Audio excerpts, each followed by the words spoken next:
여러분들 반가워요. 우리 신반장이 고대했던 금요일입니다. 힘내서 갑시다. 6월 29일 정치부회 시작합니다.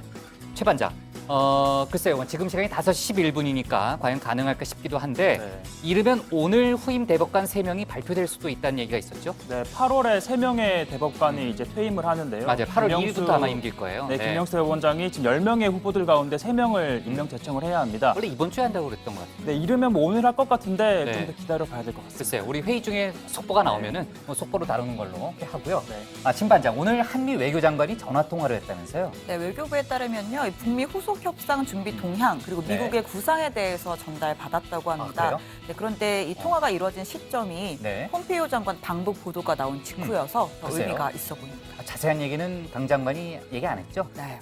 뭐 중요한 얘기를 한 모양이네요. 우리 들어가서 얘기 좀 이어갑시다. 갑시다.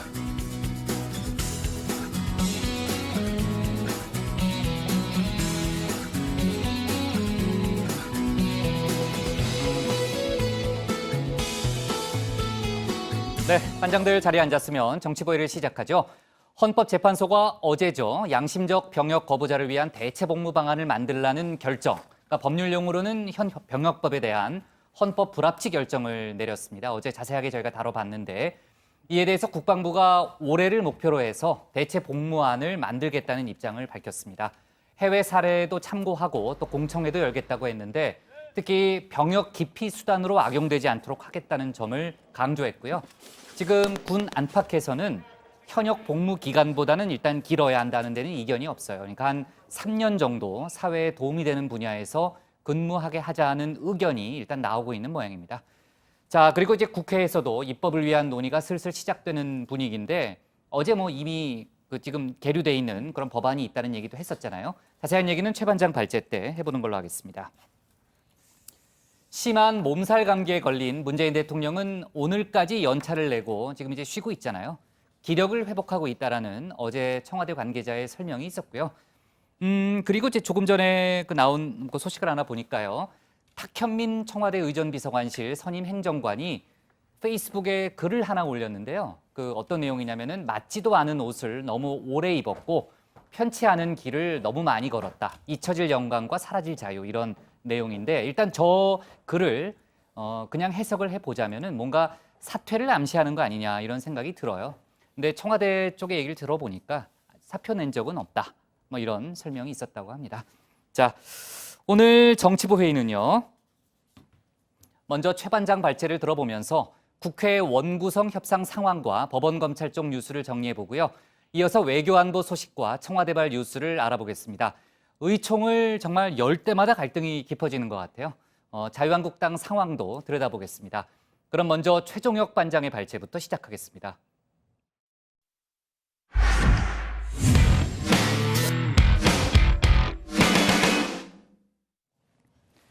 네, 내일이면 6월 임시국회가 끝나죠. 본회의 한번 열지 못하고 결국 빈손 국회로 문을 닫게 됐습니다. 여당은 곧바로 7월 임시국회를 소집하고 원구성에 나서겠다는 입장을 오늘 밝혔는데요. 다만 상임위 배분 등 여야 간 입장차가 워낙 크기 때문에 당장 합의에 이르기는 쉽지 않을 걸로 예상됩니다. 오늘 최 반장 발제에서는 국회 원구성 협상 속보와 기타 국회 상황을 자세히 짚어보겠습니다. 네, 입법부 공백 사태가 이어진 지 한 달이 됐습니다. 여야는 원구성 협상에 돌입했지만 진척은 더딘데요. 교섭단체 대표들에 이어 실무 협상을 주도할 수석 부대표들도 첫 만남을 가졌지만 30분 만에 끝이 났습니다. 탐색전 기싸움만 벌인 건데요. 교섭단체가 4개나 되다 보니 여야의 셈법이 복잡합니다. 우선 원내 1, 2당인 민주당과 자유한국당은 청와대를 소관 기관으로 둔 운영위원장, 그리고 본회의 전 최종 관문인 법제사법위원장을 놓고 이렇게 줄다리기가 펼쳐지고 있는데요. 특히 민주당은 지난해 정권이 교체된 후에도 운영위원장을 한국당이 맡고 있는 데에 대해 강한 불만을 나타낸 바 있습니다. 아니 안건이 합의가 안 되는데 무슨 얘기입니까? 여러분들 앞에 이 안건 들어보셨어요? 보이고 있습니다. 오늘 임종석 시기를 맞이하고 있습니다. 우리 김상태 원내대표께서 자, 우리 박홍근 수석은 여러분들 오늘 이렇게 일방적으로 소집된 임종석 청와대 비서실장은 휴가를 가고 이렇게 방해하고 있는 이 작태에 대해서 국민 여러분들 어떻게 하고 생각하고 계십니까? 어떻게 우리가 운영위원장 자리를 그냥 그렇게 본인이 또 하겠다는 대로 두겠습니까? 그러니까 저희는 이렇게 해서요 운영위원장 맡으실 생각 소원하지 마십시오. 오히려 오늘로 물 건너갔다고 하십니다. 네, 민주당 하반기에는 반드시 운영위원장직을 가져오겠다는 목표로 삼고 있습니다. 18개의 상임위원장직은 의석에 따라 민주당 8곳, 한국당 7곳, 바른미래당 2곳, 평화와 정의의 모임 1곳으로 나누자는데 일종의 공감대가 형성이 되고 있는데요. 당장 한 자리만 갖게 될 평화와 정의에서 불만입니다. 상임위를 나눌 수 있다는 제안도 나오고 있습니다. 무리하게 거대 상임위로 여러 좀 이질적인 어떤 분야까지 다 합쳐진 그런 상임위원회가 있다면 그걸 합리적으로 쪼개는 것도 방안이 될 수 있기 때문에 8대 7대 2대 1이라는 것도 유동적일 수 있다. 이렇게 말씀드립니다. 그러니까 성격이 다른 분야가 묶여있는 위원회를 나누자는 건데요. 예를 들자면 교육문화체육관광위원회는 교육위와 문화체육관광위원회로 또 환경노동위원회는 환경위와 노동위 이렇게 재편을 하자는 겁니다.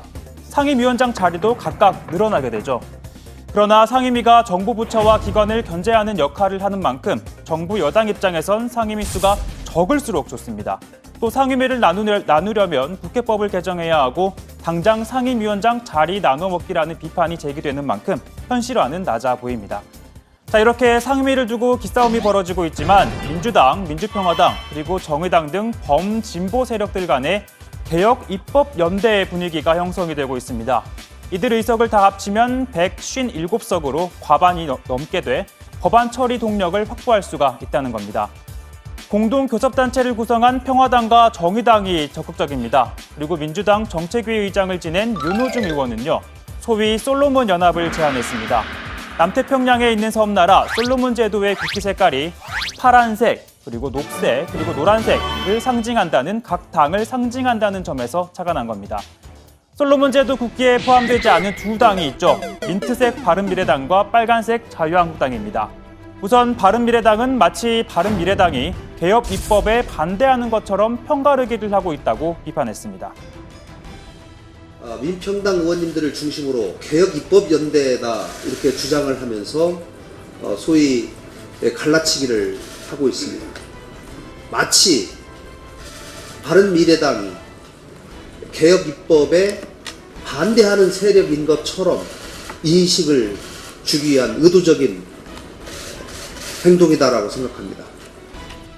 자유한국당은 개혁 입법 연대를 통해 문재인 정권의 입법 독재가 이루어질 수 있다고 했는데요. 김성태 원내대표, 정책의 완성도를 높이기 위해선 야당이 견제 권력을 확보해야 한다라고 강조했습니다. 독점적인 입법 권력을 바탕으로 정권의 독주 체제가 더욱 공고화되고 실험적인 정책들과 선심성 정책들이 남발된다면 더 큰 사회적 갈등과 비용을 초래할 수밖에 없다는 점을 지적하지 않을 수 없습니다. 자, 이러한 가운데 최근 1년간 국회의원의 본회의 출석 성적표가 나왔습니다. 본회의장에 잠깐이라도 왔다가 가면 인정되는 출석률과는 달리 본회의 개의, 속개, 탄회 때 각각 체크를 해 자리에 앉아 있었는지를 나타내는 재석률을 한번 볼 텐데요. 국회의원들의 본회의 출석률 88.19%입니다. 하지만 재석률 66.49%로 확 떨어지고 마는데요. 그러니까 출석 체크만 하고 자리를 떠난 의원들이 많다는 겁니다. 자, 다음은 개별 의원들의 성적표를 보겠습니다. 재석률 90%가 넘는 의원 단 4명입니다. 김민기, 정세균, 유동수, 김영진 의원 이렇게 4명입니다. 반면 재석률이 40%에 미치지 못하는 의원 8명인데요. 조원진 의원, 대한애국당 조원진 의원 22%로 꼴찌였고 그 다음이 최다선인 자유한국당, 지금은 탈당했지만 서청원 의원이 그 뒤를 이었습니다.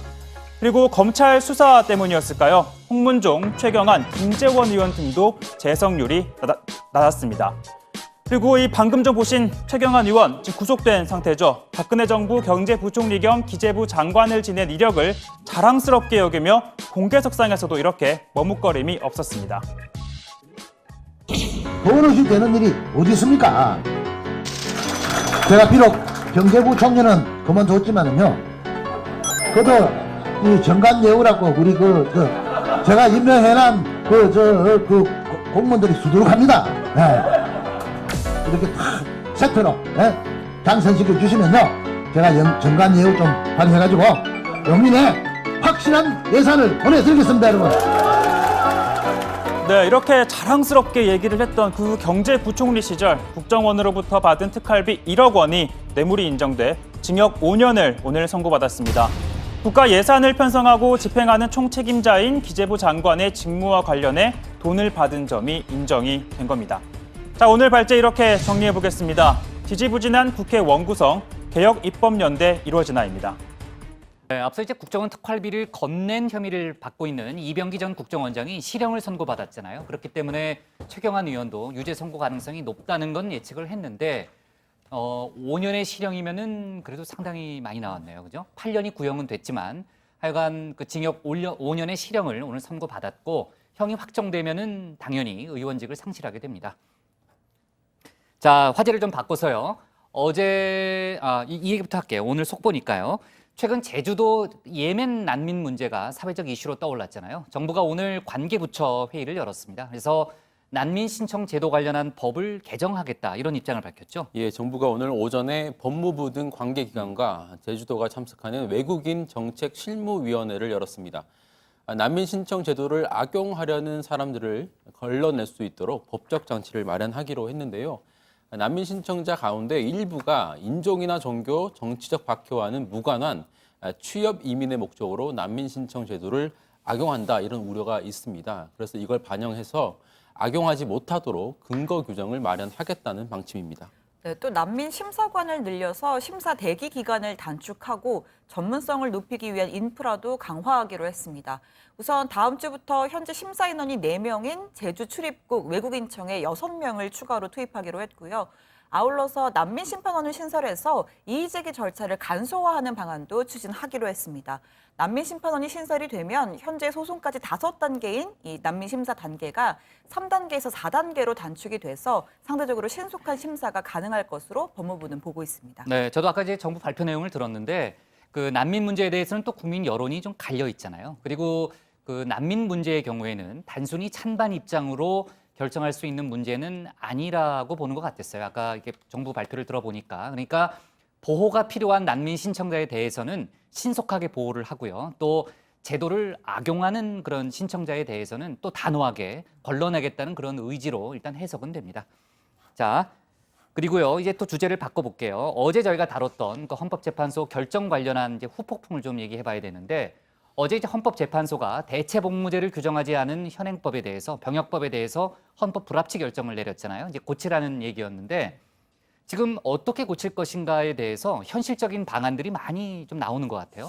그렇습니다. 헌법재판소가 현행법 조항이 내년 12월까지만 적용된다 이렇게 딱 쐐기를 박았기 때문에 국회도 내년 2019년 12월 31일 전까지는 이 법 개정 마쳐야 합니다.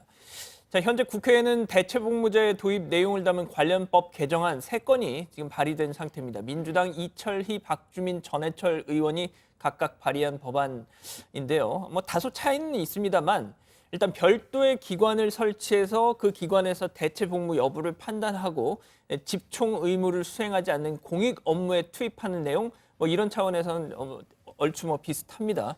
복무기간의 경우 현역병의 1.5배 혹은 2배 정도로 정했더라고요. 네, 그동안은 이 개정안에 대해서 국회 차원의 논의가 지지부진했었는데 어제 헌재의 판단으로 논의의 속도가 좀 붙을 것으로 보이고요. 민주당은 대체복무의 기간과 강도를 적절하게 정하면 보수 진영에서 우려하는 부작용은 크지 않을 것이라는 입장입니다. 하지만 자유한국당은 헌재 결정을 존중한다면서도 우리나라의 안보 상황과 국방의 의무 등을 고려해야 한다는 쪽에 더 무게를 실고 있는데 김성태 원내대표 얘기 들어보시죠. 양심적 병력 거부라는 그런 미명 아래 우리 젊은이들의 그런 사고가 병력을 회피하는 수단의 하나로 이렇게 변질되어서는 결코 안 되기 때문에 반드시 그에 상응하는 이런 대체근무 제도는 국회가 충분하게 확보해야 된다고 이렇게 보고 있습니다. 네, 국방부는요, 빠른 시일 내에 정책을 확정하겠다면서 현역보다는 길고 또 어렵게 좀 힘들게 만들겠다는 입장입니다. 국방부 고위 관계자는 국민 여론 등을 고려할 때 현행 병사 복무 기간인 12개월에 1.5배인 30개월에서 공중보건의 등 장병 복무 상한선인 36개월 사이로 하더라도 합숙 복무를 하도록 하는 방안이 가장 유력하게 검토되고 있다고 합니다. 병무청도 국민 여론조사 결과 그리고 국회에 제출된 개정안 등을 토대로 대체 복무 도입 시기와 복무 방식을 검토하고 있습니다. 네, 헌법 불합치 결정이 내려졌으니까 이제 법조항을 바꿔야 되는데 그 고치는데 또 시간이 필요하잖아요. 그동안 이제 혼선이 빚어질 가능성은 있고요. 일단 대체 복무 제도가 도입될 때까지는요, 신반장, 그 수사나 재판은 미뤄질 가능성이 있다면서요? 그렇습니다. 일단 검찰은 관련 사건을 어떻게 처리할지 법리 검토에 착수했습니다. 문제는 이미 기소가 돼서 재판이 진행 중인 사건들인데 대법원 판단에 따라서 처리를 할 것으로 보이고요. 대법원은 8월 30일 공개 변론을 열기로 했고 이후 한 2개월에서 3개월 뒤에 최종 선고를 내릴 것으로 보입니다. 사실 처벌 조항 자체는 헌재가 합헌이라고 판단했기 때문에 현재 진행 중인 약 1000여 건의 재판도 유죄를 선고하면 그만이긴 한데 내년까지 대체복무제가 마련이 되면 죄가 되지 않는 사람들에게 유죄를 선고하는 모양새가 돼버립니다. 따라서 일선 판사들도 대법원 판결이 나올 때까지는 선고를 좀 미룰 것으로 보입니다. 네, 그러니까 대법원이 종교적 신념에 따른 병역 거부를 만약에 정당한 사유다 이렇게 판단을 한다면은 기존의 판례가 바뀌는 거잖아요. 그렇기 때문에 일단 조금 전에 이제 신반장이 얘기했지만 대법원 선고까지는 각급 법원의 판단이 미뤄질 가능성이 높다는 게 지금 법원 내부의 분위기고요. 그건 나중에 저희가 속보로 좀 다뤄보는 걸로 하겠습니다. 자, 그리고요. 그 드루킹 특검팀 얘기도 잠깐 해볼게요. 이제 속보거리들이 좀 있으니까.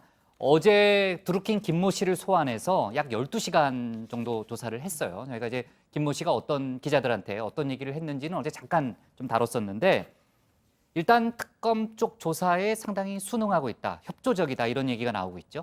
그렇습니다. 오늘 새벽 한 2시쯤 조사를 마치고 드루킹 김모 씨 나왔습니다. 그래서 구치소로 돌아갔는데 이 조사를 마칠 때쯤에 허익범 특검하고 10분 정도 면담도 했다더라고요.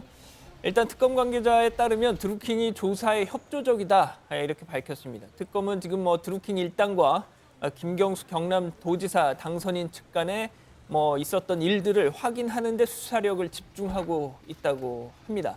자, 특검팀은 서울경찰청에서 이 드루킹 일당의 정치자금법 위반 혐의를 수사했던 경위 A씨를 파견을 받았는데 이 드루킹 일당과 김 당선인의 전 보좌관 한모 씨가 주고받았던 500만 원과 관련한 자금 추적을 담당했던 사람이라고 하네요. 네, 특검은 또 검찰과 경찰로부터 넘겨받은 수사 자료를 분석하다가 드루킹과 경공부 멤버들이 2016년 6월부터 지난해 말까지 당시 그 김경수 의원의 국회 사무실을 모두 18차례 방문한 사실을 확인했다고 합니다.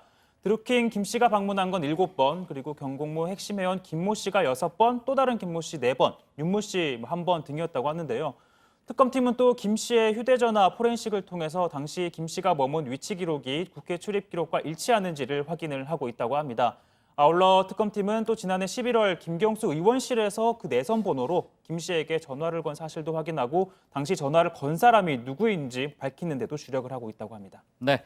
검찰의 재판거래 의혹 수사 관련해서는요. 전에 이제 법원이 하드디스크 제출을 거부했잖아요. 관련해서 검찰이 다시 실물이라도 달라 이런 요청을 한다는 얘기까지 저희가 다뤘었잖아요. 그리고 고발인 조사가 이루어졌다라는 것까지는 저희가 이제 속보로 다뤘었는데 오늘은 참고인 조사가 진행이 됐고요. 그러니까 전반적으로 검찰의 수사는 계속 진행이 되고 있네요. 그렇습니다. 근데 그에 앞서 제가 아까 말씀드린 것 중에 네. 현행 병사 복무 기간을 제가 12개월로 말씀을 드린 것 같은데 그래요? 21개월이 맞습니다. 근데 왜 아까 우리 그거 파악을 못했지? 그러니까 21개월이 맞습니다. 정반장 얘기를 좀 들어줍시다 우리가. 그래요? 별로 20 관심이 없어요. 그래도 좀 경청합시다. 군대 갔다 다른 왔다고 반장들 얘기할 때도 좀 경청해야 돼요 우리가. 근데 21개월이 맞는데 제가 잘못 네. 말씀을 드렸습니다.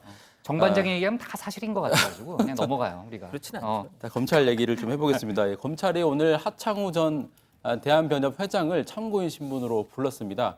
법원 행정처가 작성한 문건 가운데 상고법원에 반대하는 대한변협을 압박하는 구상이 담긴 문건이 여러 개가 있었는데 이게 실제로 실행이 됐는지 이걸 묻기 위한 것으로 보입니다. 하 전 회장은 2015년부터 2년 동안 대한변협 회장을 지내면서 양승태 전 대법원장의 상고법원 구상을 위헌적 발상이자 대법관 수를 제한해서 기득권을 지키려는 시도라면서 강하게 비판을 했습니다. 네, 참고로 검찰은 이 디가우징으로 훼손된 양 전 대법원장의 PC 하드디스크를 포함해서 법원행정처 간부들의 하드디스크 또 각종 자료들을 다시 제출해달라고 요청을 한 상태입니다. 또 여기에다가 기재부에도 양 전 대법원장 재임 시절 행정처가 상고법원 관련 예산을 신청한 내용 등을 제출해달라고 요청을 했는데요. 대법원이 상고법원 관련 예산을 신청을 했다면 어떤 근거로 신청을 했는지 또 재판 거래와 연관이 있는지 등을 면밀하게 살필 것으로 예상이 됩니다. 네.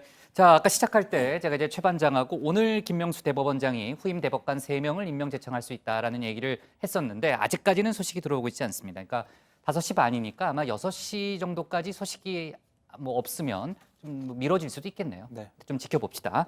자, 오늘 기사 제목은요. 이렇게 갈게요. 국방부 대체복무 현역보다 어렵게 할 것으로 잡겠습니다. 다음은 신혜원 반장의 발제를 들어보겠습니다.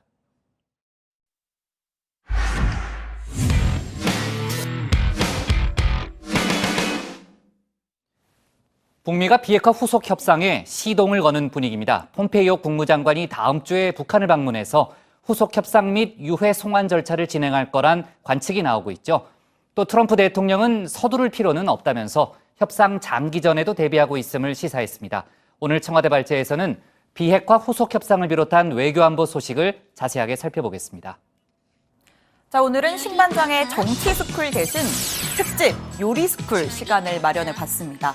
갑자기 웬 요리인지는 곧 알게 되실 거고요. 오늘의 요리는 추수감사절 하면 떠오르는 칠면조입니다. 먼저 칠면조 한 마리와 당근, 샐러리, 양파, 각종 야채는 취향껏 준비하시고요. 버터, 소금, 후추, 그리고 이왕이면 로즈마리도 준비합니다. 칠면조는 꼭 목을 자르고 겉과 안을 깨끗하게 씻어내야 합니다. 자, 이제 재료들을 팬에 담고 양념을 발라서 오븐에 넣습니다. 이제 인내심을 갖고 2시간 반 정도 구워줍니다. 여기서 꿀팁, 구울 때 그냥 두면 안 되고요. 30분마다 문을 열고 육수를 부어줘야 촉촉해집니다. 또 하나, 첫 30분은 높은 온도에서 확 굽고 그 다음에 온도를 낮춰야 바삭바삭한 껍질을 맛볼 수가 있습니다. 총 소요 시간이 한 4시간 정도 걸려서 사실 초보자가 하기에는 만만치 않은 요리인데요. 완성되면 참 얼마나 맛있게요. 그만큼 시간과 정성이 필요합니다. 자, 생뚱맞게 요리 얘기를 길게 한 이유, 바로 트럼프 대통령 때문입니다. 북한과의 비핵화 후속 협상을 거론하면서 칠면조 요리론을 꺼내들었습니다. So we have things cooking now. You're going to be so happy.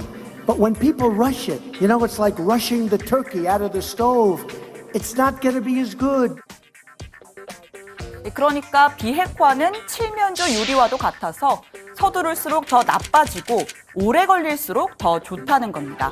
신속한 비핵화, 일괄 타결을 강조해온 것과 달리 이제는 장기전을 염두하고 있다는 설명인 거죠.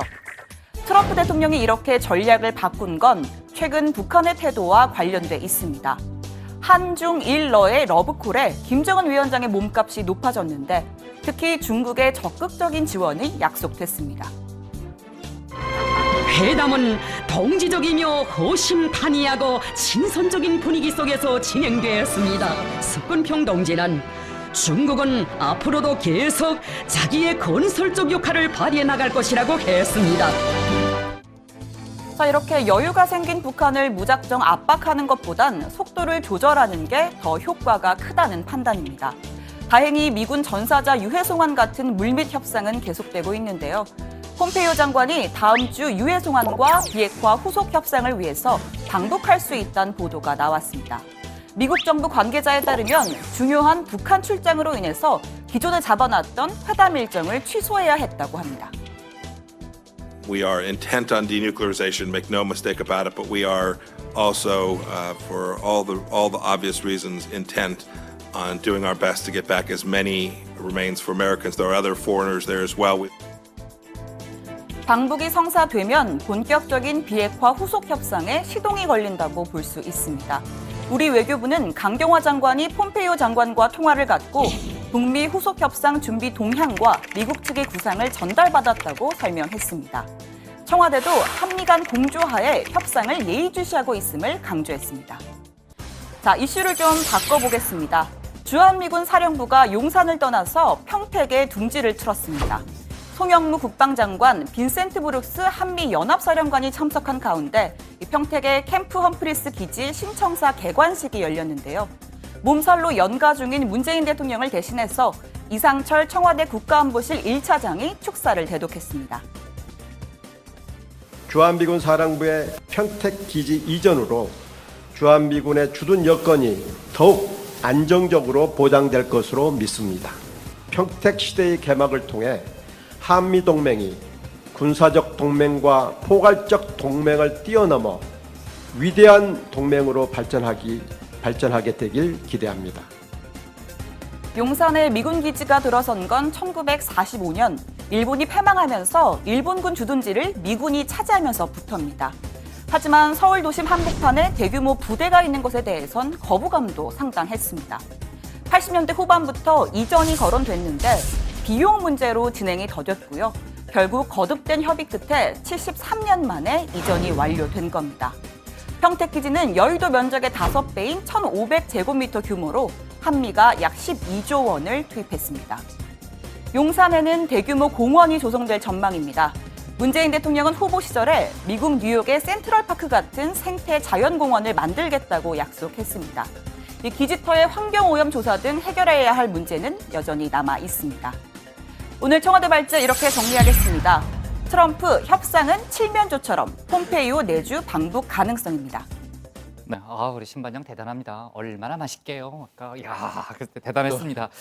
자, 그 북미 간 후속 협상 다시 시동이 걸리는 분위기죠. 한때 언론에서는 지난번 이제 북미 회담 이후에 북한은 느긋하고 미국은 몸이 달았다, 뭐 이런 평가도 내놓기도 했는데 지금 이제 속도가 좀 빨라지는 이제 그런 분위기예요. 일단 폼페이오 장관이 북한에 다시 갈 거라는 징후는 여러 곳에서 확인이 되고 있습니다. 그러니까 여러 가지로 봤을 때 유해 송환 절차하고 또 맞물릴 가능성이 있어 보여요, 정 반장. 그렇습니다. 그렇죠? 7월 4일이 미국 독립기념일이래요. 독립기념일이죠. 네네. 일각에서는 이 날짜에 맞춰서 폼페이오 장관이 방북을 하고 또 유해들과 함께 돌아올 것이다, 이런 관측도 나옵니다. 네, 미국 사람들이 굉장히 좋아한다기보다는 뭐 아주 기념하는 그런 날이죠. 독립기념일. 네, 지난번에 불꽃놀이도 하고. 네? 억류자들도 같이 그렇죠. 같이 돌아왔잖아요. 그렇죠. 그런 이벤트의 예, 성격으로 보면 되겠네요. 그걸 구상하고 있지 않을까, 이런 관측이 있는데 지금 북미 협상 시계가 거의 멈춰 있다, 뭐 이런 지적이 나오죠. 그럼 비판도 좀 나오고 있는데 성환 효과를 극대화하는 방법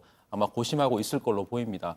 북한도 그동안은 미국 독립기념일에 맞춰서 뭐 장거리 미사일을 발사하거나 도발을 종종 했는데 화해의 제스처를 보낸다, 뭐 이런 의미도 강조할 수 있을 것으로 보입니다. 네, 그런데 미군이 지난 23일 북한으로 보낸 임시 나무 운송함 100여 개가 여전히 판문점에 남아 있는 것으로 알려졌습니다. 그러니까 북한이 일주일 가까이 수령하지 않고 있는 건데요. 전문가들은 북한이 시간이 자기네 편이다라는 것을 누구보다 잘 알고 있고 일정을 정하는 대로 폼페이오 장관이 맞춰서 올 수밖에 없기 때문에 여유를 부릴 수가 있다라는 분석도 내놨습니다.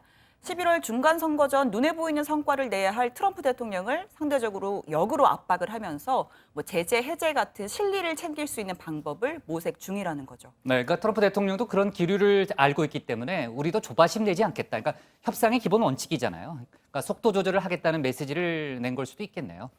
자, 어쨌든 폼페이오 장관이 다음 주에 북한을 또 가게 된다면은 자연스럽게 비핵화 후속 협상도 속도를 낼 수밖에 없는 거 아니에요?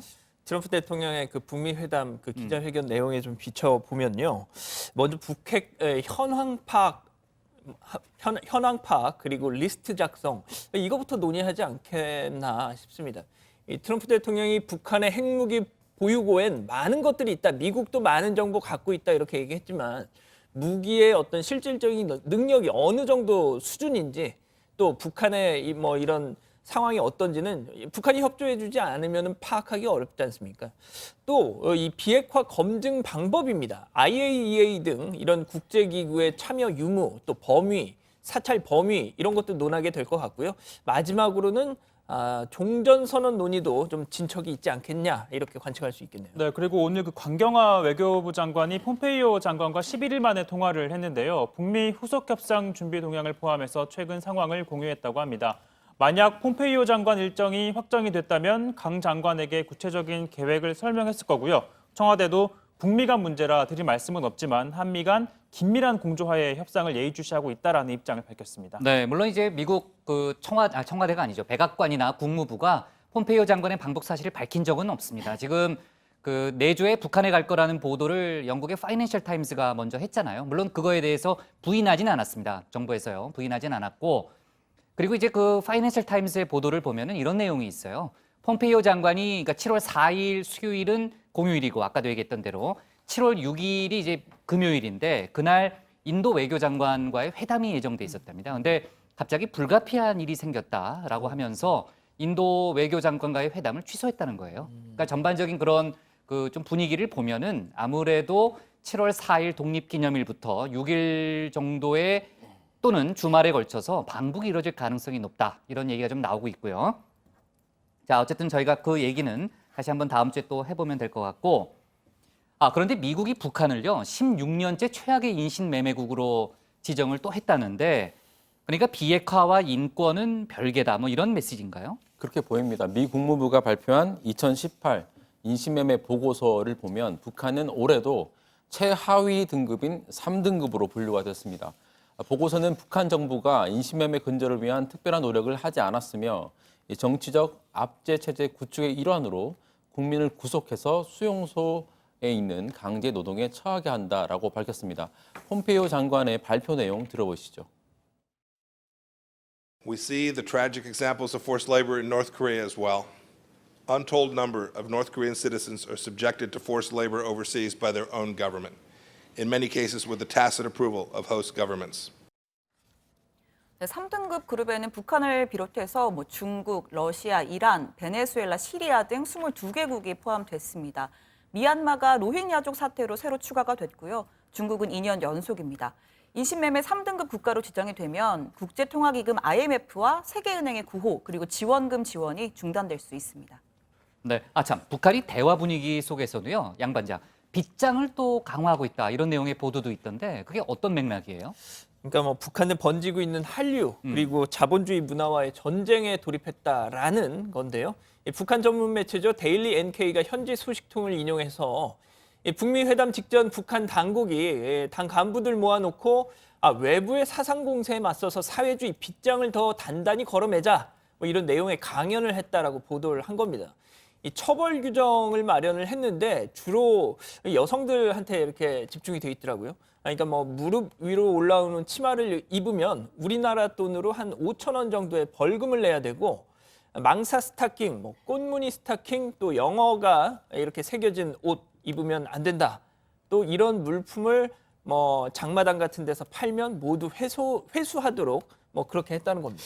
그런데 그 지난 4월 그 예술단이 평양에 방문을 했을 때 평양 시내의 모습을 볼 수가 있었잖아요. 미니스커트를 입은 여성들이 상당히 많아 보였는데 이게 뭐 강제로 이렇게 해서 되는 건지는 좀 잘 모르겠고요.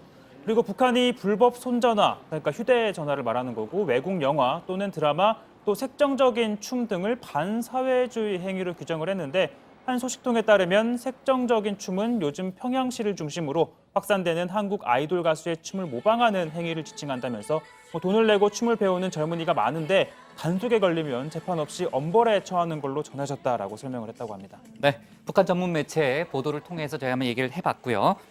제가 뭐 확인할 방법은 없습니다. 네, 그렇고요. 자, 그리고 남북 간의 경제 협력 관련한 얘기를 좀 해볼 텐데요. 저희가 이제 어제도 그 얘기를 했잖아요. 이번 주에 철도 또 도로 협력을 위한 남북 간의 접촉이 있었는데 그 뭐 공동 합의문도 어제 같은 경우 저희가 속보로 처리를 했었잖아요. 자, 그리고요. 그 우리 측 이산가족 시설 점검단이요. 북한에 갔다가 돌아왔나요? 네, 지금 돌아왔는데요. 이산가족 그 면회소, 금강산 호텔, 온정각, 뭐 장전함 발전소 등 이 상봉 관련 시설들을 모두 둘러본 다음에 2박 3일간의 일정을 마치고 오늘 오후 3시 30분쯤 동해선 육로를 통해서 돌아왔습니다. 김병대 통일부 인도협력국장은 이번 협력은 남북의 기술자들이 함께 진행을 했고 또 북측의 적극적인 협조로 원활하게 진행이 됐다라고 밝혔고요. 또 이어서 전반적으로 시설들의 개보수가 필요한 상황이라면서 이산 가족들의 안전과 불편을 최소화하기 위해서 내부 협의를 거쳐서 조만간 절차에 착수하겠다고 밝혔습니다. 네, 뿐만 아니라 체육 분야 협력도 이뤄졌는데 오는 8월 그 자카르타에서 아시안 게임이 열리잖아요. 그렇죠. 어제도 속보를 전해드렸는데 여자 농구, 카누, 조정 이 3개 종목에서 단일팀을 맞아요. 결정하기로 예, 했습니다. 예. 근데 양반장 혹시 카누와 조정의 차이 뭔지 아세요? 글자가 다르잖아요. 그렇죠. 그런 거 말고 모르는 것 같은데. 구체적인 모르는 차이, 것 같아요. 예. 예. 카누 커피라고 할 줄 알았는데 커피는 아니고요. 네. 네. 내가 설명 좀 설명할게요. 해주세요. 그냥. 네. 카누는 이렇게 배 알아요? 앞부분을 향해서 이렇게 어. 노를 젓는 거고요. 맞아요. 조정은 이제 배 뒷부분을 향해서 이렇게 하는 거죠. 제가 뭐 그 정확하게 정도는 안 해요. 아니죠. 네. 아니 근데 양 반장이 이상하다. 나 운동 스포츠에 별로 자질이 없는 걸로 알고 있었는데. 재질이요? 제가 물건 미안해요. 예, 이게 나무로 만든 건 미안해요. 아닙니다. 예. 죄질로 들었어요. 도사였네, 도사. 네. 예, 아니, 아주 제가 도사였습니다. 이번 스포츠에. 주부터 토토를 좀 그래요? 좋습니다. 대단합니다. 자, 그나저나 어제 저희가 이제 속보로 전했는데 남북이 그 개성 평양 또 고성 원산 도로 현대화 작업에 합의했잖아요.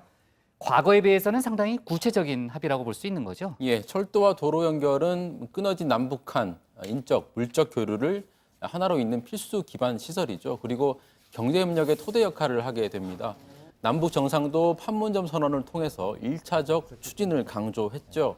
상당히 구체적인 합의안이 나와서 대북 제재가 풀리는 정도에 따라서 바로 액션 플랜에 들어갈 수 있다는 평가가 나옵니다.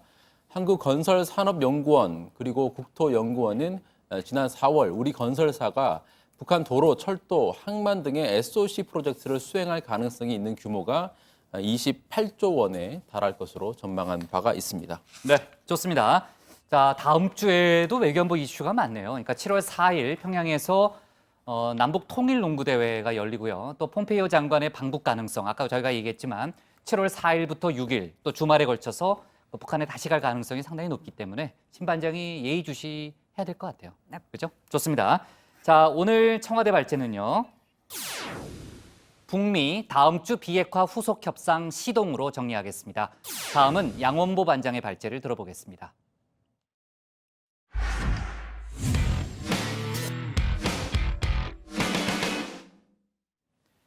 네, 한진그룹이 창사 이래 최대 위기를 맞고 있습니다. 국토교통부가 조금 전 한진그룹 계열 저가항공사인 진에어에 대해서는 면허 취소 여부에 대한 법적 절차에 착수하겠다고 발표했습니다. 원래는 오늘 관련 결정이 내려질 수 있다, 이렇게 내려질 거라고 봤죠. 하지만 사실상 유예한 셈이다라는 그런 해석도 나오고 있고요. 또 이르면 다음 주 중 조양호 한진그룹 회장에 대한 구속영장 청구 가능성도 나오고 있어서 더 큰 고비가 남아있다는 지적도 나오고 있습니다. 오늘 양 반장 발제에서는 관련 소식과 다른 정치권 뉴스를 함께 정리해 보겠습니다. 네, 그렇습니다. 저가 항공사 진에어 많이들 타 보셨을 텐데 일단 고비는 넘겼습니다. 당초 국토부가 미국 국적의 이 조 에밀리 리씨 등기 이사로 재직시킨 이 진에어에 대해서 이 면허 취소 발표할 거라는 관측 뒤엎고 이제부터 판단해 보겠다. 이 법적 절차에 들어간 겁니다. 자, 이해 관계자 의견 청취 그리고 당사자 청문, 면허 자문 회의 등 이렇게 등등등 절차를 거친다는 거죠. 자, 조양호 회장 일가의 이 불법 경영 의혹 생각하면은 이거 징계를 해야 되겠지만 이 진에어 직원 1,900명이 하루아침에 실직자가 될 수 있다는 우려 때문에 당국도 결국 이런 선택을 한 게 아니냐 이런 해석이 나옵니다. 자, 조양호 회장 일가 이제 다리 뻗고 잘 수 있느냐? 아닙니다. 조 회장 오늘 새벽까지요 15시간 조사를 받고 이렇게 검찰 청사를 나왔습니다. 자, 상속세 탈루 혐의에 이어서 자, 이거 놀랍습니다. 정말 재벌 회장님이 인하대병원 인근의 대형 약국 경영에도 관여했다. 지금 그런 의혹을 받고 있습니다. 자, 다음 주 중에 구속영장 청구 가능성도 나오는데 자, 조 회장 뭐라고 하는지 한번 들어보시죠. 총수 일가가 비리 백화점이라는 이야기도 있는데 국민들에게 하실 말씀 한마디도 없습니까? 대한항공 직원들에게 하실 말씀 없으세요? 자, 다음 소식입니다. 어제 방송된 썰전 많이 못 보셨죠? 축구 보시느라고. 네, 유시민 작가의 마지막 방송이었습니다. 자, 넉 달만 하자고 했던 게 국정농단 탄핵 대선 거치면서 2년 반을 더 하게 됐다는 얘기였는데 자, 유시민 작가의 귀거래사 한번 들어보시죠. 우선 시청자 여러분들 그동안의 썰전 제가 하는 동안 많이 봐주시고 아껴주시고 저로서는 감사하고요. 제 자리에 오시게 될 분이 저보다 더 유익하고 재미있게 잘 하실 분이 오신다고 저는 봅니다. 그래서 한 2, 3주만 지나면 저를 잊어버리실 거예요. 잊혀지는 영광을 저에게 허락해 주시기 바랍니다. 야, 잊혀질 영광을 달라. 정말 멋진 말인데요. 이 정의당 노회찬 원내대표가 이 바통을 이어봤는데 그런데 사람 심리가 또 알았어 잊어버릴게 하고 잊어버리면 또 되게 서운합니다. 그거 괜히 하는 말씀이겠죠. 뭐가 됐든 이제 집필에 열중한다니 서점에서는 계속 볼 수 있겠다 이런 생각도 듭니다. 고생하셨고요. 다음 소식으로 가보죠. 아유, 뭐 진짜 어느 나라처럼 진짜 치졸하고 시쳇말로 얍삽한 방법으로 16강 진출하진 못했지만 피파 세계 랭킹 1위 독일한테 정말 고춧가루 확 뿌려가지고 진짜 귀중한 1승을 거둔 축구 국가대표팀 조금 전에 귀국했습니다. 한번 보시죠. 자, 선수들 정말 뭐 피곤할 텐데요. 그래도 마지막 분전 덕분인지 표정은 뭐 나빠 보이지는 않습니다. 많은 축구 팬들이 저렇게 나와서 공항에 나와서 우리 대표팀 환영을 했습니다. 자, 4년 전 브라질 월드컵 1무 2패하고 귀국했을 때는 공항에서 호박엿 세례 받았죠. 물론 오늘도 달걀 세례가 있긴 했는데 보시는 것처럼 정말 많은 축구 팬들, 시민들이 나와서 대표팀 환영해 줬습니다. 자, 관련해서 자세한 소식은 들어가서 더 전해드리겠습니다. 자, 어제도 잠깐 제가 소개를 해드렸는데 호세 안토니오 곤살레스 아나야 멕시코 재무장관 어제 아침 김동연 경제부총리한테 급히 전화를 했다는 거죠. 김 부총리 비서진이 멕시코 재무장관님이 급히 통화를 원하십니다. 했겠죠. 김 부총리 오전에 직원들한테 보고를 받고 있었는데 깜짝 놀랐다는 겁니다. 저 멕시코하고 얘기할 긴급할 사안이 있었던가? 멕시코 페소가 요즘 급등 추세이긴 하지만 우리 경제랑은 크게 그렇게 관련이 없는데 하면서 수화기를 건네받았지 않았겠습니까? 자, 김 부총리 아이고 호세 안토니오 곤살레스 아나야 장관님 오랜만입니다 했더니 그 아나야 장관 글쎄 한다는 소리가요. 그라시아스 코레아. 김 장관님, 한국이 독일을 잡아줘서 너무 감사합니다. 덕분에 16강에 갔네요. 다음 달 아르헨티나 G20 재무장관 회의 때 한턱 쏘겠습니다. 네, 아나야 장관님 우리말 잘하시네요. 자, 김 부총리 낚이셨습니다. 아무튼 뭐 축구 덕분에 이렇게 감사 전화도 받고 실제 뭐 그때 가봐야 알겠지만 김 부총리 또 밥값도 굳었습니다. 정말 이 축구 잘하면 이렇게 자다가도 떡이 생기는 것 같습니다. 자, 제가 좀 궁금했던 게 한국과 독일 커플들 과연 이 독일전을 과연 어떻게 봤을 것인가? 이거 정말 관심사였는데 자, 슈레더 전 독일 총리와 김소연 씨 커플 제가 몇 번 소개를 해드렸죠. 독일에서 월드컵을 봤던 것 같습니다. 독일전을. 슈레더 전 총리 과거 한국에 왔을 때 첫 일성이 차분부터 만나자 했을 정도로 정말 축구 광이라죠. 자, 사진을 한번 보시겠습니다. 자, 이 사진 일단 커플 표정 모두 밝습니다. 게임 시작 전이겠죠. 슈레더 전 총리 한국은 밥이지라고 생각했을 겁니다. 자, 다음 사진 가보죠. 슈레더 전 총리가 두 손으로 얼굴 감싸고 있습니다. 아무래도 이거 후반 막판 0대0 상황이거나 한 골 먹고 난 뒤의 상황 아닐까 싶은데 김소연 씨 표정 되게 밝죠? 자, 다음으로 가보죠. 이건 뭐 정말 김소연 씨는 일어나서 투 썸스업 우리가 이겼다 하고 있는데 슈레더 전 총리 화가 잔뜩 난 표정으로 정면을 쳐다보면서 새 신부를 쳐다보지도 않습니다. 자, 나이와 국경을 초월한다는 이 사랑, 그 사랑도 축구 앞에서는 잠시나마 초라해지는 상황을 이렇게 세 장의 사진으로 보셨습니다. 자, 두 분 사랑 영원하길 기원하면서 오늘 준비한 소식은 여기까지입니다.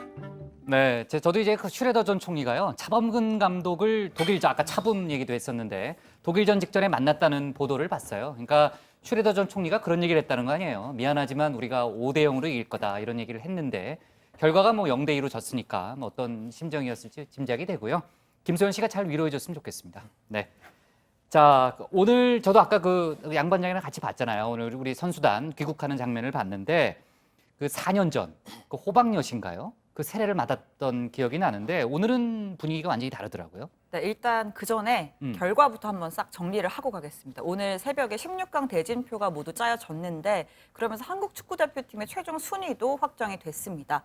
19위입니다. 아, 19위예요? 네, 그러니까 16강에 오르지 못한 그 나머지 16국 중에서 3위 아쉬운 성적인 거죠. 1승 2패 골득실 0을 기록했고요. 17위는 승점 4점의 세네갈, 18위는 이란이 차지했습니다. 이번 대회 최하위는 3패를 기록한 파나마였고, 자, 이 19위란 성적 그렇게 좀 아쉽지만 나쁘다고 볼 수 없는 게 4년 전 브라질 월드컵 때 우리나라 1무 2패로 27위였습니다. 아주 신반장이 축구 분석 진짜 잘해요. 어제 본인이 뭐 스포츠 토크 안 한다고 그랬는데 아무리 생각해도 하는 것 같아요. 분위기가. 양반장이 사실 해요. 좋습니다. 자, 우리 대표팀 얘기를 좀 해볼게요. 그러니까 귀국한 시간이 오후 2시 40분 정도죠? 그렇습니다. 대표팀 주장 기성용 선수는 이적 문제로 영국 런던으로 이동을 했다고 하고요. 기 선수를 제외한 22명이 귀국을 했습니다. 인천공항에는 많은 축구 팬들이 있었고 또 축구협회 관계자들이 마중 나왔습니다. 16강 행에 실패한 때문인지 뭐 떠들썩한 입국 행사는 아니었지만 정몽규 축구협회장의 격려사, 또 신태용 감독, 손흥민 선수의 인사말 있었습니다. 잠깐 신태용 감독의 얘기 한번 들어보시죠. 제 스스로도 7월 달에 꼭 돌아오겠다 그런 마음을 굳건히 갖고 갔는데 이렇게 6월 달에 들어오게 돼서 좀 많이 아쉽게 생각하고 있습니다. 늦은 시간에도 우리 국민 그리고 축구 팬 여러분들이 너무나 열심히 응원해줬기 때문에 우리가 단 1%의 기적을 저도 그 아까 그 현장을 쭉 봤는데 선수들이 글쎄요, 제가 그렇게 봐서 그런가 활짝 웃지는 못한다라는 생각을 했어요. 네, 분위기가 뭐 그렇게 썩 밝지는 네. 않았는데요. 뭐 특히 정몽규 축구협회장이 마이크를 잡기 직전에 어디에선가 날달걀이 맞아요. 이렇게 날아왔습니다. 네, 맞아요. 순간 경호원들이 선수단을 둘러싸는 뭐 그런 일도 있었는데요. 이 때문에 해단식이 진행되는 내내 선수들은 뭐 날달걀이 날아온 쪽을 의식하면서 고개를 돌리는 모습이 포착이 되기도 했습니다. 하지만 뭐 이후에 더 그런 불상사는 없었고요. 시민들 박수 소리도 컸습니다. 손흥민 선수의 얘기 들어보시죠. 저희한테 너무나 행복한 6월을 6월을 보내게 해주셔서 너무나도 감사합니다. 저희도 제가 월드컵 가기 전에 했던 말을 못 지켜서 너무나도 죄송스럽게 생각하고 선수들도 그렇게 생각하고 있습니다. 네, 지금 손흥민 선수 군대 문제 때문에요. 지금 청와대 그 청원 게시판이 난리라면서요? 예, 뭐 지금 근데 그 달걀 관련해서 조금 더 말씀드리면 속보가 나온 게 있어요? 예, 네. 일단 뭐 어떤 축구 관련 인터넷 커뮤니티에 사전에 네. 오늘 오전쯤에 이거 던지러 할 거다. 같이 가실 분 뭐 그래요? 이런 게시물이 올라왔다는 거예요. 그래서 뭐 또 혹시 그 예고를 했던 게 아니냐. 네, 그럴 수도 있겠네요. 예, 뭐 아직 확정된 건 아닙니다. 네네. 예. 자, 그 뭐 청원 게시판 군대 문제 때문에 정말 뭐 난립니다. 손흥민 선수 내년 7월 이후에는 군대에 가야 됩니다. 상무 축구단에 가든 아니면 뭐 경찰청 축구단에 가든요. 지금 한참 뭐 물이 오를 때인데 너무 안타깝죠. 지금 청와대 청원 게시판 병역 면제 혜택 주라는 청원이 300개 정도에 달한답니다. 대부분 장난성 청원이지만 그만큼 손흥민 선수에 대한 국민적 기대감을 또 방증하는 거죠. 결국 이번 아시안게임이 관건인데요. 병역특례법 개정이 안 된다는 전제하에 금메달 따는 거 말고는 현실적으로 방법이 없습니다. 오늘 기자들한테 손 선수가 이미 토트넘 소속 구단인 토트넘과 아시안게임 출전에 대해서는 어느 정도 공감대를 이뤘다라고 밝혔더군요. 네, 그렇군요. 자, 오늘 귀국 현장에서 또 가장 관심을 받았던 선수 중에 하나가 조현우 선수였잖아요.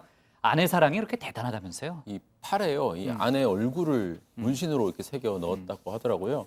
귀국 소감을 물었는데 뭐 역시 국민들뿐 아니라 집사람, 집에 있는 아내에게도 사랑받고 싶다 이런 말을 했습니다. 정말 대단한 사랑꾼이라고 생각이 되고요. 그리고 앞으로 더 유명해져서 유럽에 갈 수 있으면 좋겠다라는 말도 했고요. 또 K리그에 대한 관심도 당부를 했습니다. 네, 정반장 그러니까 좀 일찍 들어가요. 왜 이렇게 요즘 상암동 주변에 밤늦게 이렇게 돌아다녀요? 네. 정강환 네. 단장도 엄청 사랑꾼이라는 걸 제가 알고 있어요. 그래요? 네. 다음에 좀 에피소드 들려드리고요. 알았어요. 별로 네. 믿기지는 않네요. 네. 조현우 좋아요. 네. 선수 지금 대구 FC 소속이잖아요. 뭐 대구의 그 대자를 따서 그 메뉴의 골키퍼 대해야 같다고 해서 대해아라고 불리는데 뭐 조현아가 아니죠. 조현우 선수가 죄송합니다. 조현우 선수가 이 독일전 인터뷰를 끝내고 한 인터뷰 영상을 대구 FC가 구단 페이스북에 게재를 했는데 놀랍게도 대해아가 그 인터뷰에 좋아요를 눌렀다고 합니다. 네티즌들이 뭐 동명이인이 아닌가 하고 들어가 봤더니 정말 대해아 선수더라고 하더라고요. 아, 그렇군요. 자, 영국 BBC가요. 이번 조별리그를 결산하면서 베스트 11을 선정해서 발표했잖아요. 근데 우리나라 선수가 2명이나 들어갔죠? 이거 대단한 일입니다. 이 골키퍼의 조현우 선수 그리고 오른쪽 윙포워드의 손흥민 선수가 뽑혔습니다. 페루의 안드레 카릴로 선수를 제외하면 전부 다 16강 진출국 선수들인데 손흥민, 조현우 선수 당당하게 이름 올린 거고요. 특히 조현우 선수는 미국 블리처 리포트가 선정한 또 다른 베스트 11에도 골키퍼 부문 자신의 우상인 스페인의 데헤아 제치고 이름을 올렸습니다. 네, 그리고 어제 일본 폴란드전이 있잖아요, 양반장. 아, 정말 그 마지막에 10분 정도 계속 공만 돌려가지고 지금 외신 보니까 일본을 비난하는 목소리가 정말 많더라고요. 네. 그렇죠. 네. 뭐 그냥 일본에 대해서 감정이 좀 있으신 거죠? 아니요, 없어요. 그런 건 아니시고요. 네, 네. 네. 아무튼 뭐 감정이 있든 없든 확실히 정말 축구를 좋아하시는 분들은 어제 그 일본 폴란드전 보시면서 많이들 좀 화를 내셨더라고요. 보니까 뭐 온 세상 축구 팬들이 다 욕하고 있습니다. 영국 BBC 같은 뭐 축구 종가 영국의 또 BBC에서는 그 관전 평을 정말 이건 수준 낮은 축구다. 일본은 16강에서 떨어져야 된다. 아주 뭐 이렇게 원색적으로 비난을 할 정도였습니다. 일본 감독이 자기도 조금 뭐 그랬는지 이기기 위한 어쩔 수 없는 전략이었다 이렇게 말을 했다고 하는데 뭐 아베 일본 총리 뭐 어떻게 가든 16강 갔으니까 좋았던 것 같아요.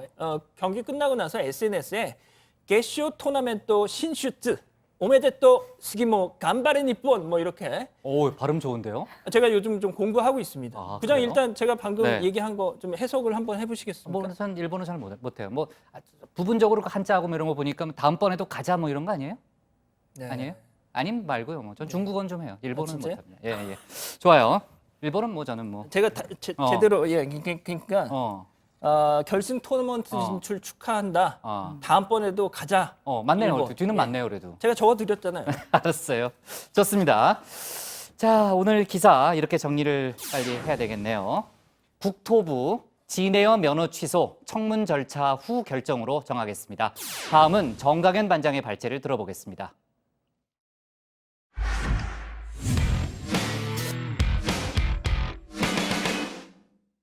네, 어제 저희가 이제 속보로 의총 상황을 다루기는 했습니다만 그 자유한국당이 친박 비박 간의 갈등을 정말 무한 반복하고 있습니다.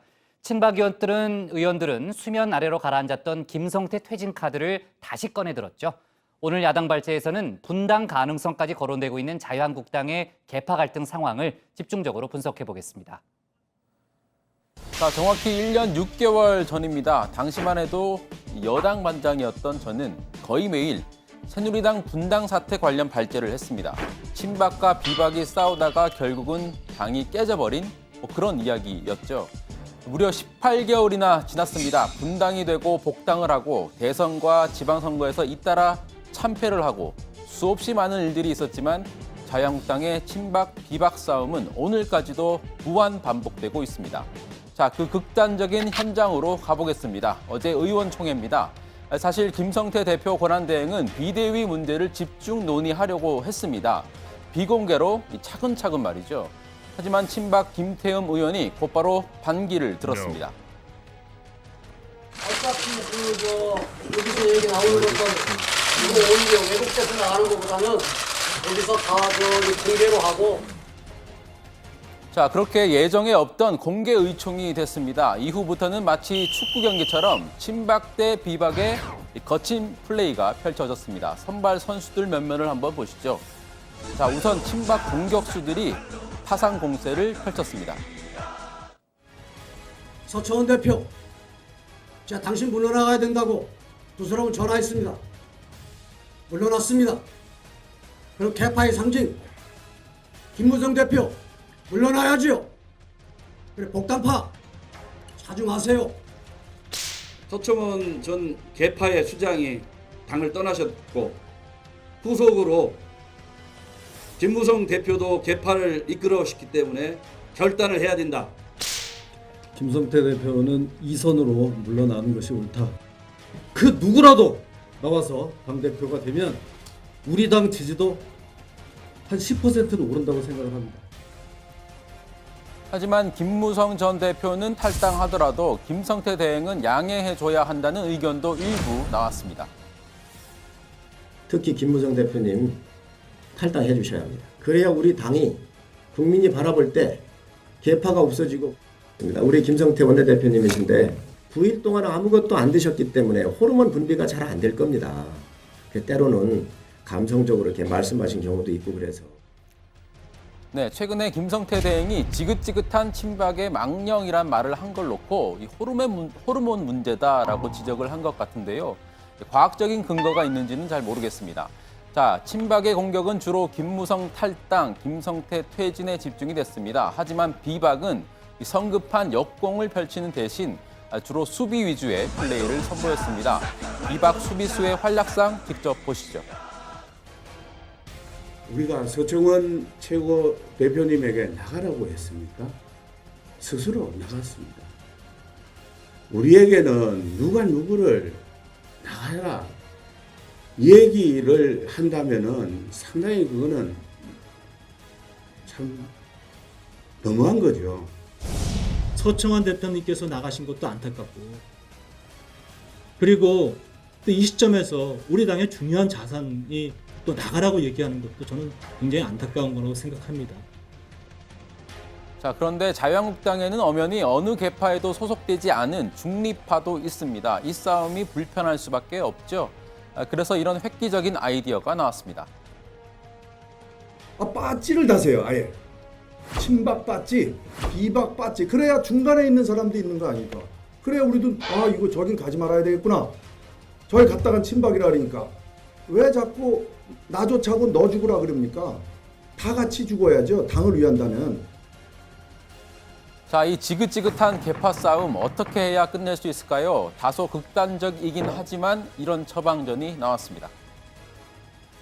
이제는 친박 비박으로 나누는 게 아니고 우리 이념으로 나눕시다. 당 안에서 철저하게 계보를 한번 해봅시다.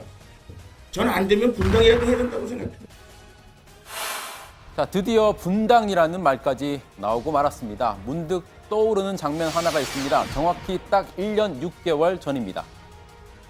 내일 오전 10시에 국회 의원회관 제2소회실에서 분당 선언을 할 계획에 있습니다.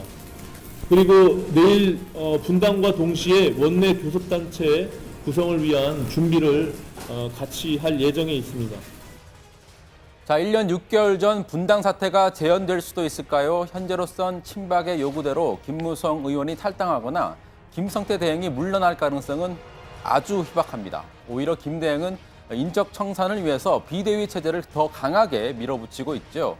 이런 상황이라면 분당 사태 시즌2가 벌어질 가능성도 배제할 수는 없습니다.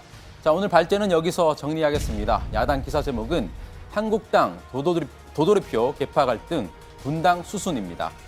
네, 금요일의 특별한 정치와 음악의 만남 금요 정다방입니다. 오늘은 조금 전에 영상으로 만나본 탈당과 분당의 선구자 오신환 바른미래당 의원이 자유한국당에 띄우는 사연과 신청곡을 보내왔습니다.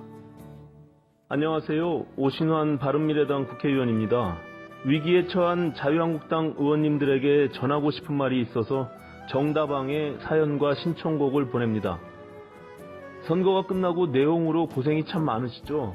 제가 내린 결론은 스스로 당을 해체하든지 아니면 소위 말하는 친박만 남겨두고 새로운 길을 선택하시는 게 최선의 길이 아닌가 이렇게 생각이 듭니다.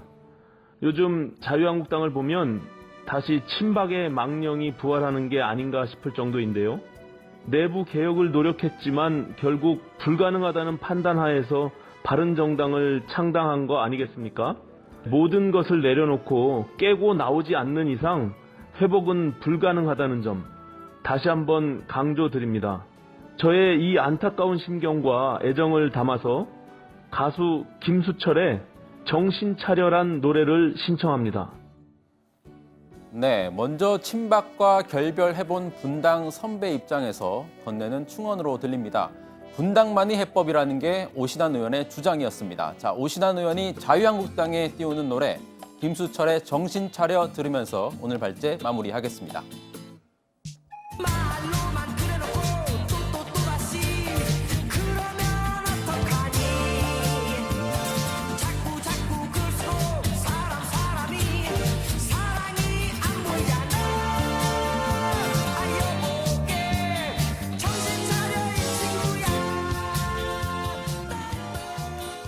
네, 아주 예전에 많이 불렀던 노래예요.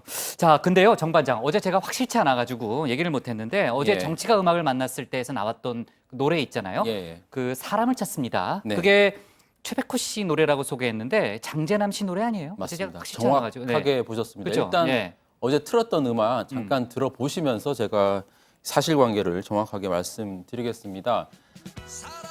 예, 사람을 찾습니다라는 노래인데 이 노래는 장재남 씨가 부른 사람을 찾습니다라는 노래가 맞습니다.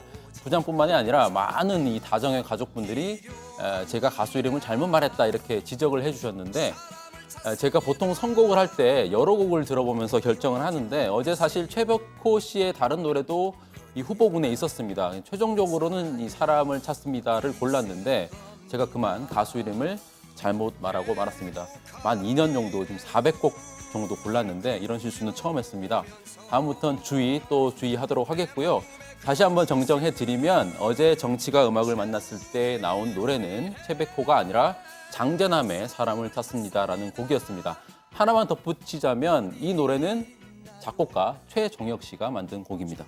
최종혁 씨요? 또 잘못 말한 거 아니에요, 최종혁? 지금 나오고 있잖아요. 지금 앨범 정보에 딱 정확하게 최종혁 작곡이라고 되어 있습니다. 아, 그래요? 자, 우리 최 반장도 춤을 잘 추는데 역시 이제 최종혁이라는 이름하고 뭔가 음악 쪽하고 연관이 있는 모양이에요. 네, 좋습니다. 아무도 안 믿는 그런 분위기네요. 자, 오늘 한국갤럽 여론조사 결과가 나왔는데 어때요, 신 반장? 좀 주목할 만한 포인트가 있습니까? 있습니다. 한국갤럽 여론조사에서 정당 지지도를 조사했는데 살펴보겠습니다. 민주당이 52%로 여전히 압도적 1위를 기록하고 있고요. 이어서 한국당이 10%, 정의당이 9%, 바른미래당 5%, 민주평화당 1% 순이었습니다. 보시면 알겠지만 정의당과 자유한국당의 지지율이 거의 붙어있는. 정말 많이 올랐네요, 정의당 네, 지지율이. 그렇습니다. 그렇습니다. 정의당 존재감이 상대적으로 지금 커졌습니다. 제가 어제 나온 그 리얼미터 여론조사 결과도 준비했는데 한번 보시죠. 자, 이 조사에서는 자유한국당과의 격차는 좀 더 벌어져 있지만 정의당 지지율 10.1%입니다. 자, 리얼미터 조사에서 정의당 지지율이 10% 넘어선 거 몇 번째일까요? 처음이랍니다. 아, 그래요? 네, 얼마 전에 그 정강현 반장이 그런 얘기 했잖아요. 이번에 그 국회 원구성 협상 아까 최 반장이 발제했지만요. 법사위원장 자리 다툼에서 정의당 변수를 주목해야 한다 이런 얘기를 했었는데 지금 뭐 여론 지지율의 변화도 거기에 뭐 일정 부분 추가로 영향을 줄 수 있을지 저희가 다음 주부터 원구성 협상이 더 본격화될 테니까 다시 한번 얘기를 좀 해보고요. 자, 그나저나 이제 자유한국당. 야, 정말 어떻게 될지 모르겠어요. 아까 쭉 뭐 친박 비박계 얘기를 좀 들어봤는데 개파 갈등이 수그러들 기미가 전혀 없네요, 최 반장. 네, 어제 의총에서는 친박과 비박이 다시 한 번 더 맞붙었는데요. 친박계 의원들은 비박계의 좌장인 김무성 전 대표의 탈당 그리고 김성태 대행의 퇴진을 요구했습니다. 또 개파색이 없는 중도파 의원들 중에서도 김 대행의 퇴진을 주장하는 목소리가 나왔는데 특히 정용기 의원, 김 대행이 자신에게 보낸 문자 메시지까지 공개하면서 퇴진하라라고 목소리를 높였는데요. 직접 한번 쭉 들어보시죠. 우리 김성태 대표 권한대행께서 이런 식이잖아요. 나를 믿고 따르지 않는 사람은 제가 하신 말씀 그대로 다 지어가는 겁니다. 개혁에 대한 저항이다. 그리고 친박 망령이다. 용납하지 않겠다. 이거 의회주의입니까? 참자 하다가 정말 당이 걱정돼서 나와서 말씀드렸는데 목요일 날 오후 총회 이렇게 얘기했더니 금요일 날 새벽에 우리 원내대표께서 저한테 새벽 3시 45분에 정말 이 자리에서 공개하기 참 특이한 그런 문자를 보내왔습니다. 새벽에 띵동해서 같이 깨서 집사람하고 그 집사람 보고 당신 무슨 잘못을 했길래 무섭다고 두렵다고 이게 뭐 어떻게 뭔 일 당하는 거 아니냐고. 예? 이렇게 이거 지난번에 박성중 의원 윤리위에 저기 한다고 한다면 이거는 그 이상이다. 저는. 자, 그러니까 정용계 의원이 정확한 문자 내용을 공개하지는 않았지만 전체적인 발언을 한번 쭉 들어보면 쇄신안에 저항을 할 경우 용납하지 않겠다. 뭐 이런 취지였던 걸로 추측이 됩니다. 정 의원은 이미 신뢰를 상실했다면서 김성태 대행의 퇴진을 거듭 촉구했습니다. 네, 근데 지금 김성태 대행은요, 신반장 퇴진은커녕 비대위 구성을 지금 밀어붙이고 있는 분위기 아니에요? 네, 어제 의총 마무리 발언에서도 퇴진할 뜻이 없다, 뭐 분명히 했고요. 오늘 아침 회의에서도 흔들림 없이 주어진 사명을 감당하겠다라고 말했습니다. 들어보시죠. 어제 우리 당 의총을 통해 말씀드린 대로 국민이 부여한 마지막 기회를 살려서 당의 혁신과 쇄신에 매진하는 동시에 정책 중심 정당으로서도 진영과 면모를 갖출 수 있도록 토트랙의 방향을 진행해 가도록 하겠다는 말씀을 드립니다. 네, 뭐 당장 급한 건 비대위 구성인데 김 대행은 비대위 준비위에 비대위원장 선임을 일임해 놓은 상태입니다. 준비위원장인 안상수 의원은 다음 주 주말엔 한 5명에서 6명 정도로 후보군을 압축하겠다라는 입장입니다. 네, 근데 지금 신반장이 비대위원장 얘기를 했는데 문제는 비대위원장으로 거론되는 사람들 가운데요. 정 반장, 선뜻 내가 맡겠다 이렇게 나서는 사람들이 없다는 거 아니에요? 그렇습니다. 그동안 뭐 김황식, 황교안 등등 거론. 글쎄 뭐 김종인 전 민주당 대표 얘기도 있었고요. 김종인 전 비대위 대표도 대표 얘기도 있었고요. 있었고요. 많이 이름들이 올라와 있는데 뭐 심지어 이석수 전 특별감찰관 이름까지 거론이 맞아요. 저도 오늘 봤어요. 되고 있습니다. 그런데 뭐 역시 손사래를 치고 있다고 합니다. 다만 현재 당내에서 가장 유력하게 검토되고 있는 후보 바로 김병준 국민대 교수인데요. 김 교수는 오늘 약간의 이 수용 가능성을 내비치기도 했습니다. 노컷뉴스 보도를 보면요. 김 교수가 노컷뉴스와 전화 인터뷰를 통해서 자유한국당 의원 한두 분을 만났다면서 이 접촉 사실을 시인을 했습니다. 또 비대위원장 제안이 오면 받아들이겠느냐 이런 질문에는 뭐 딱 잘라서 덮어버릴 수 있겠느냐라면서 사실상 수락 의사가 있음을 내비쳤다고 합니다. 물론 김 교수는 이 비대위원장이 너무나 힘든 일이고 고통스러운 일이기 때문에 다른 훌륭한 사람이 이런 일을 했으면 좋겠다는 생각도 있다라면서 조금 거부하는 듯한 말도 덧붙이긴 했습니다. 네.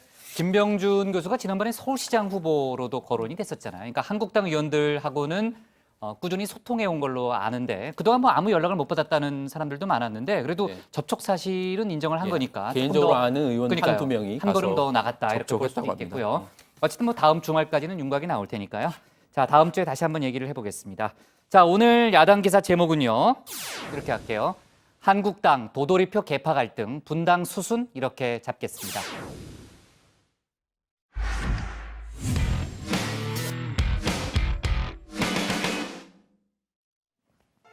오늘 저희가 고른 한 컷은 4대강 보호 개방 1년 자연 회복 가능성 확인입니다. 지난해 6월부터 일부 4대강 보호 수문이 개방이 됐죠. 1년이 지난 지금 녹조가 줄어들고 여울이 생기는 등 생태계가 살아나고 있는 것으로 나타났습니다. 금강 쪽에서는 독수리가 처음 발견됐다고 하네요. 정부가 오늘 발표한 1년 모니터링 결과인데 홍남기 국무조정실장은 자연성 회복 가능성을 확인했다 이렇게 말을 했습니다. 한때 녹차라떼라는 말까지 나왔던 4대강에서 이런 변화가 생겼다니 정말 반가운 소식입니다. 다만 아직은 완전한 그런 변화인지 과도기적 단계인지 단언하기에는 이르다고 볼 수 있겠죠. 정부는 올해 말까지 추가 대책을 내놓겠다고 하는데 장기적 관점에서 4대강을 살릴 수 있는 방안을 만들어야겠습니다. 오늘 정치부회의는 여기까지고요. 주말 잘 보내시고 저희는 다음 주 월요일에 다시 뵙겠습니다. 고생했습니다. 일주일 동안. 네. 다음 주부터는 주 52시간이니까 야근 없어요. 야근은 저만 합니다. 다음 주.